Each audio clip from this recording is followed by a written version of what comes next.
وعلیکم ورحمۃ اللہ وبرکاتہ نحمدہ ونصلی علی رسولہ الکریم اما بعد۔ رمضان میں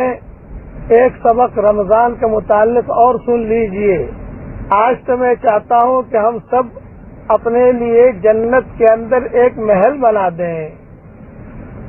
حدیث شریف میں آتا ہے، حضور صلی اللہ علیہ وسلم نے حضرت عمر رضی اللہ تعالی عنہ سے فرمایا کہ عمر 10 مرتبہ سورہ اخلاص پڑھ لو، تو 10 مرتبہ سورہ اخلاص پڑھنے سے جنت میں اللہ تعالیٰ ایک محل بنا دیتے ہیں۔ حضرت عمر نے کہا کہ حضرت یہ تو بہت سستا سودا ہے، میں اگر زیادہ محل بنانا چاہوں تو آپ نے فرمایا جتنی طاقتیں بناؤ۔ تو میں چاہتا ہوں کہ بھی رمضان کا مہینہ ہے، رمضان کا بھاؤ بھی مل جائے گا، 10 مرتبہ سورہ اخلاص پڑھ لیجئے، ایک محل بن جائے گا۔ دنیا میں ایک مکان بنانا ہو، چھوٹا سا اگر 400 اسکوائر فٹ کا فلیٹ چاہیے بمبئی میں اور کراچی میں اور جاپان میں، تو آدمی کی زندگی کھپ جاتی ہے، کماتے کماتے نہیں لے سکتا۔ اور یہاں یہ دین کتنا اللہ نے آسان کیا ہے، اس کے لیے 10 مرتبہ سورہ اخلاص پڑھ لیجئے، انشاءاللہ جنت کے اندر اللہ تعالیٰ محل بنا دیں گے۔ بیوی سے پڑھوا لیجئے، محبت سے، شوہر سے پڑھوا لیجئے، لیکن وہی جو کل کے سبق میں نے نصیحت کی تھی، کسی پر اصرار نہ کریں۔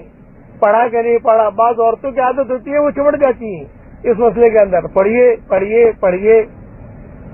یہ مناسب نہیں ہے۔ ہمارا کام نصیحت کرنا ہے، اس لیے پڑھ لیجئے، بچوں سے پڑھوا لیجئے، تو بچوں کے لیے بھی محل ہو جائے گا، آپ کے لیے بھی محل ہو جائے گا۔ اور یہ حدیث کی کئی کتابوں کے اندر ہے، الحمدللہ کئی کتابوں میں امام احمد نے بھی یہ حدیث نقل کی ہے۔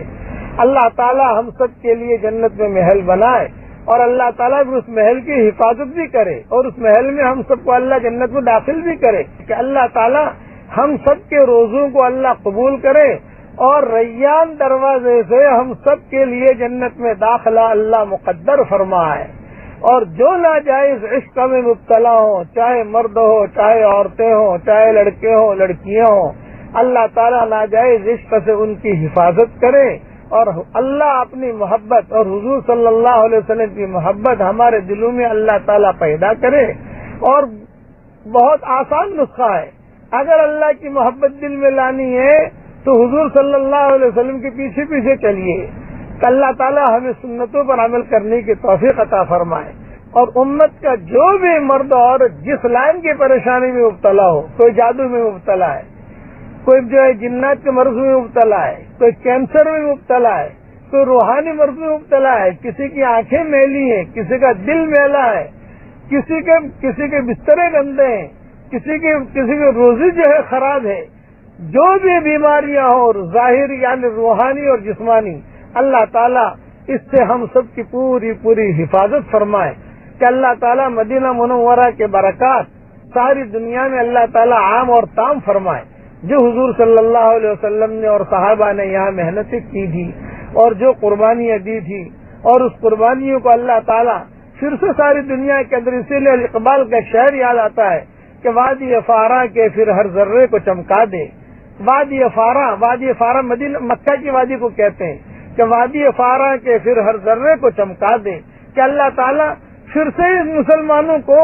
اپنے دین کے لیے اللہ تعالیٰ قبول فرمائے۔ اور یہ دعا اللہ میرے لیے بھی قبول کرے، آپ کے لیے بھی قبول کرے، اور جہاں جہاں یہ سبق سنا جا رہا ہے، اللہ تعالیٰ ہم سب کی قیامت تک کی آنے والی نسلوں کو بے انتہا قبول فرمائے۔ ہماری قیامت تک کے آنے والی نسلوں میں کوئی بے ایمان پیدا نہ ہو، کوئی ملحد پیدا نہ ہو، کوئی بدعتی پیدا نہ ہو، کوئی خراب آدمی پیدا نہ ہو، کوئی فاسق فاجر پیدا نہ ہو، بلکہ سارے کے سارے موحدین پیدا ہوں، دین کے کام کرنے والے پیدا ہوں، درود شریف پڑھنے والے پیدا ہوں، اور اللہ کی بڑائی بیان کرنے والے پیدا ہوں۔ اللہ تعالیٰ یہ دعا میرے لیے بھی قبول کرے اور آپ کے لیے بھی قبول کرے۔ السلام علیکم ورحمۃ اللہ وبرکاتہ، وآخر دعوانا ان الحمد للہ رب العالمین۔